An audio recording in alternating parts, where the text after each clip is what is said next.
नमस्कार दोस्तों, मेरा नाम है अंकुश सागर और स्वागत है आपका हमारे चैनल भव्य सागर में। आज हम आपके लिए लाए हैं बंगाल के सुप्रसिद्ध लेखक बाबू शरत चंद्र चट्टोपाध्याय की सर्वश्रेष्ठ कहानी अनुपमा का प्रेम। अनुपमा का प्रेम। शरत चंद्र चट्टोपाध्याय 11 वर्ष की आयु से ही अनुपमा उपन्यास पढ़कर मस्तिष्क को एकदम बिगाड़ बैठी थी।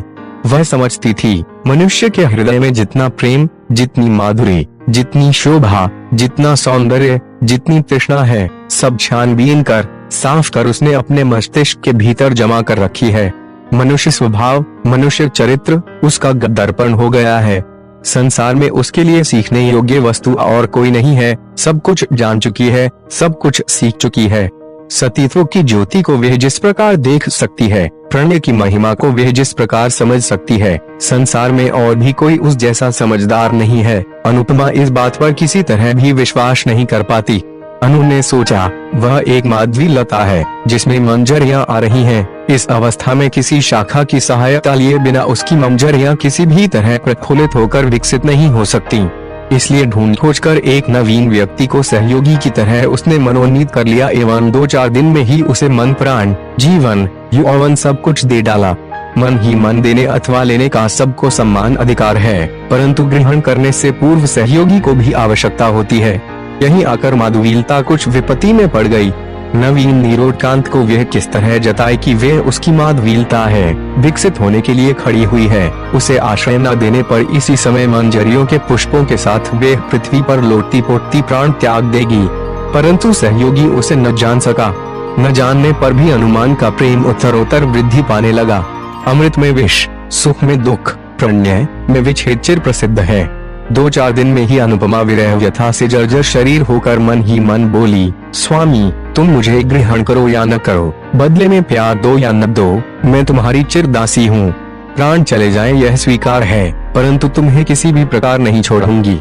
इस जन्म में न पा सकूं तो अगले जन्म में अवश्य पाऊंगी। तब देखोगे सती साध्वी की क्षुब्ध भुजाओं में कितना बल है। अनुपमा बड़े आदमी की लड़की है। घर से संलग्न बगीचा भी है, मनोरम सरोवर भी है, वहाँ चांद भी उठता है, कमल भी खिलते हैं, कोयल भी गीत गाती है, भौरे भी गंगारते हैं। यहाँ पर वे घूमती फिरती विरह व्यथा का अनुभव करने लगी। सिर के बाल खोलकर अलंकार उतार फेंके, शरीर में धूल मलकर प्रेम योगिनी बन कभी सरोवर के जल में अपना मुंह देखने लगी, कभी आंखों से पानी बहाती हुई गुलाब के फूल को चूमने लगी, कभी आंचल बिछाकर वृक्ष के नीचे सोती हुई हाय की हुताशन और दीर्घ श्वास छोड़ने लगी। भोजन में रुचि नहीं रही, शयन की इच्छा नहीं, साज सजा से बड़ा वैराग्य हो गया। कहानी किसों की भांति विरक्ति हो आई। अनुपमा दिन प्रतिदिन सूखने लगी। देख सुनकर अनु की माता को मन ही मन चिंता होने लगी। एक ही तो लड़की है, उसे भी यह क्या हो गया। पूछने पर वह जो कहती उसे कोई भी समझ नहीं पाता। ओठों की बात ओठों पे रह जाती। अन्नू की माता फिर एक दिन जगबंधु बाबू से बोली, अजी एक बार क्या ध्यान से नहीं देखोगे, तुम्हारी एक ही लड़की है, यह जैसे बिना इलाज के मरी जा रही है। जगबंधु बाबू चकित होकर बोले, क्या हुआ उसे, सो कुछ नहीं जानती।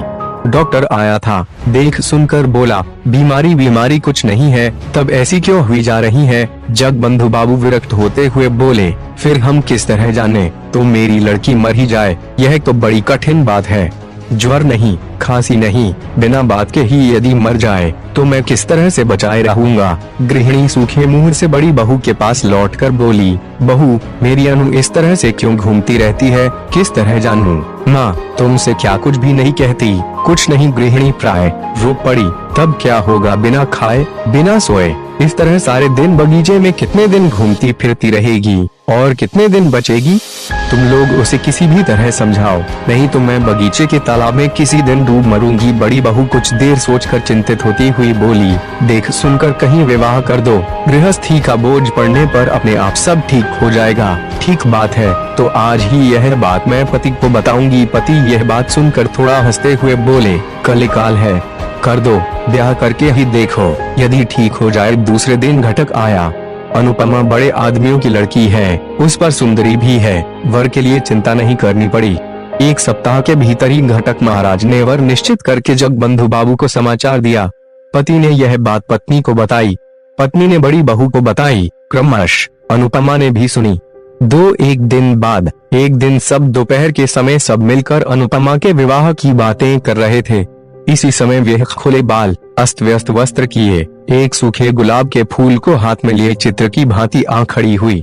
अन्नू की माता कन्या को देखकर तनिक हंसती हुई बोली, ब्याह हो जाने पर यह सब कहीं अन्यत्र चला जाएगा। दो एक लड़का लड़की होने पर तो कोई बात ही नहीं। अनुपमा चित्रलिखित की भांति सब बातें सुनने लगी। बहू ने फिर कहा, माँ, नंदानी के विवाह का दिन कब निश्चित हुआ है? दिन अभी कोई निश्चित नहीं हुआ। नंदोई जी क्या पढ़ रहे हैं? इस बार बीए की परीक्षा देंगे। तब तो बहुत अच्छा वर है। इसके बाद थोड़ा हंसकर मजाक करती हुई बोली, परंतु देखने में खूब अच्छा नहीं हुआ तो हमारी ननद जी को पसंद नहीं आएगा? क्यों पसंद नहीं आएगा? मेरा जमाई तो देखने में खूब अच्छा है। इस बार अनुपमा ने कुछ गर्दन घुमाई, थोड़ा सा हिलकर पांव के गसे मिट्टी खोदने की भांति लंगड़ाती बोली, विवाह मैं नहीं करूंगी। माँ ने अच्छी तरह न सुन पाने के कारण पूछा, क्या है बेटी? बड़ी बहू ने अनुपमा की बात सुन ली थी। खूब जोर से हंसते हुए बोली, ननद जी कहती हैं वे कभी विवाह नहीं करेंगी। विवाह नहीं करेगी? नहीं, ना करे। अनु की माता मुंह बनाकर कुछ हंसती हुई चली गई। गृहिणी के चले जाने पर बड़ी बहू बोली, तुम विवाह नहीं करोगी? अनुपमा पूर्ववत गंभीर मुंह किए बोली, किसी प्रकार भी नहीं। क्यों? चाहे जिसे हाथ पकड़ा देने का नाम ही विवाह नहीं है। मन का मिलन नहीं होने पर विवाह करना भूल है। बड़ी बहू चकित होकर अनुपमा के मुंह की ओर देखती हुई बोली, हाथ पकड़ा देना क्या बात होती है? पकड़ा नहीं देंगे तो क्या लड़कियां स्वयं ही देख सुनकर पसंद करने के बाद विवाह करेंगी? अवश्य। तब तो तुम्हारे मत के अनुसार मेरा विवाह भी एक तरह का भूल हो गया।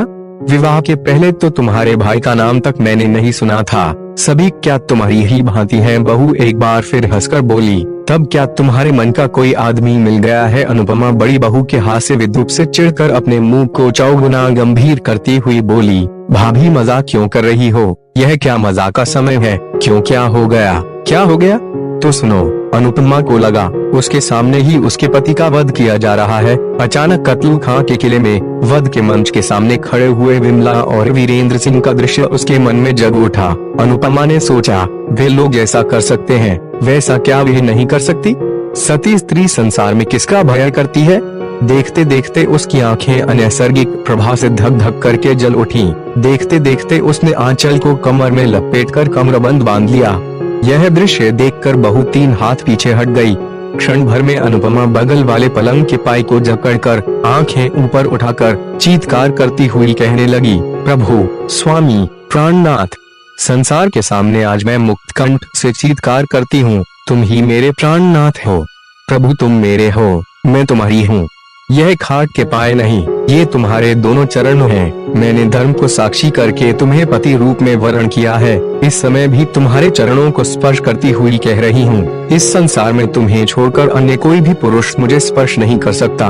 किसमें शक्ति है कि प्राण रहते हमें अलग कर सके?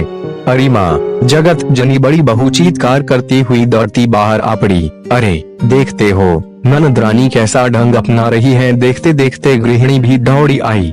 बहू रानी का चीत्कार बाहर तक जा पहुंचा था। क्या हुआ, क्या हुआ, क्या हो गया कहते गृह स्वामी और उनके पुत्र चंद्र बाबू भी दौड़े आए। कर्ता, गृहिणी, पुत्र, पुत्रवधू और दास दासियों से क्षण भर में घर में भीड़ हो गई। अनुपमा मूर्छित होकर खाट के समीप पड़ी हुई थी। गृहिणी रो उठी, मेरी अनु को क्या हो गया? डॉक्टर को बुलाओ, पानी लाओ, हवा करो इत्यादि। इस चीत्कार से आधे पड़ोसी घर में जमा हो गए। बहुत देर बाद आंखें खोलकर अनुपमा धीरे धीरे बोली, मैं कहाँ हूँ? उसकी माँ उसके पास मुंह लाती हुई स्नेह पूर्वक बोली, कैसी हो बेटी? तुम मेरी गोदी में लेटी हो। अनुपमा दीर्घ निश्वास छोड़ती हुई धीरे धीरे बोली, ओह, तुम्हारी गोदी में?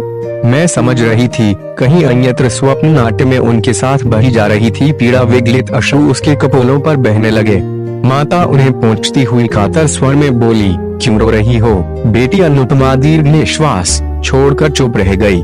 बड़ी बहू चंद्र बाबू को एक और बुलाकर बोली, सबको जाने को कह दो, ननद रानी ठीक हो गई है। क्रमश सब लोग चले गए। रात को बहू अनुपमा के पास बैठकर बोली, ननद रानी, किसके साथ विवाह होने पर तुम सुखी होगी? अनुपमा आंखें बंद करके बोली, सुख दुख मुझे कुछ नहीं है, वही मेरे स्वामी हैं। सो तो मैं समझती हूँ, परंतु वे कौन है? सुरेश, मेरे सुरेश। सुरेश रखाल मजमूदार के लड़के। हाँ, वे ही। रात में ही गृहिणी ने यह बात सुनी। दूसरे दिन सवेरे ही मजमूदार के घर जा उपस्थित हुई। बहुत सी बातों के बाद सुरेश की माता से बोली, अपने लड़के के साथ मेरी लड़की का विवाह कर लो। सुरेश की माता हंसती हुई बोली, बुरा क्या है, बुरे भले की बात नहीं, विवाह करना ही होगा। तो सुरेश से एक बार पूछाऊं, वह घर में ही है, उसकी सम्मति होने पर पति को असहमति नहीं होगी। सुरेश उस समय घर में रहकर बीए की परीक्षा की तैयारी कर रहा था। एक क्षण उसके लिए 1 वर्ष के समान था। उसकी माँ ने विवाह की बात कही, मगर उसके कान में नहीं पड़ी।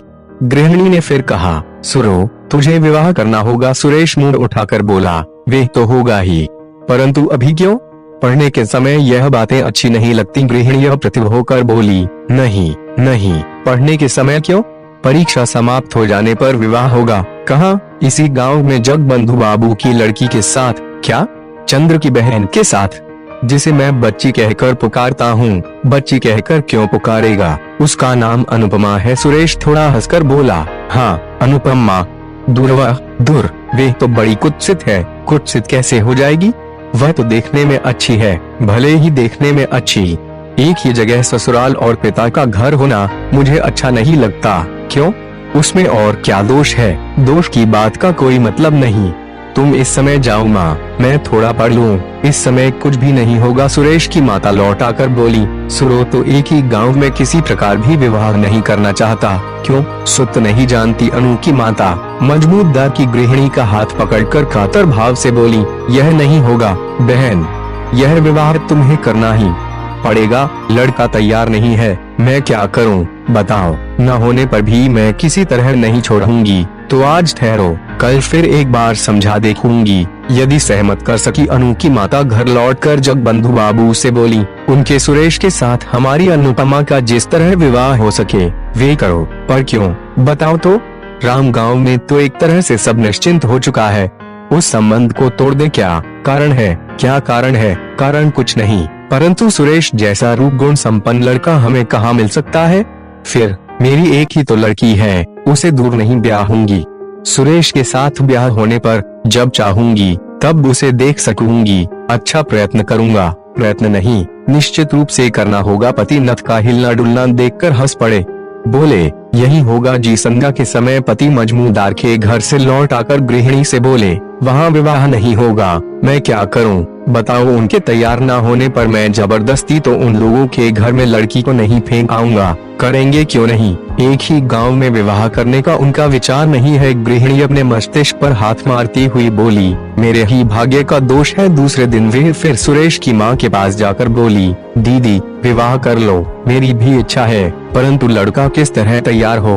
मैं छिपाकर सुरेश को और भी 5,000 रुपए दूंगी। रुपयों का लोभ बड़ा प्रबल होता है। सुरेश की माँ ने यह बात सुरेश के पिता को जताई। पति ने सुरेश को बुलाकर कहा, सुरेश तुम्हें यह विवाह करना ही होगा। क्यों? क्यों? फिर क्यों? इस विवाह में तुम्हारी माँ का मत, मेरा भी मत है। साथ ही साथ एक कारण भी हो गया है। सुरेश सिर नीचा किए बोला, यह पढ़ने लिखने का समय है, परीक्षा की हानि होगी, उसे मैं जानता हूँ। बेटा, पढ़ाई लिखाई की हानि करने के लिए तुमसे नहीं कह रहा हूँ। परीक्षा समाप्त हो जाने पर विवाह करो। जो आ गया। अनुपमा की माता की आनंद की सीमा न रही। फौरन यह बात उन्होंने पति से कही।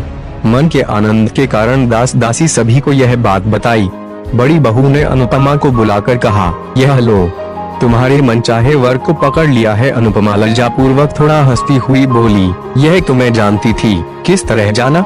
चिट्ठी पत्री चलती थी क्या? प्रेम अंतर्यामी है, हमारी चिट्ठी पत्री हृदय में डला करती है। धन्य हो तुम जैसी लड़की। अनुपमा के चले जाने पर बड़ी बहू ने धीरे धीरे मानो अपने आप से कहा, देख सुनकर शरीर जलने लगता है। मैं 3 बच्चों की माँ हूँ और यह आज मुझे प्रेम सिखाने आई है।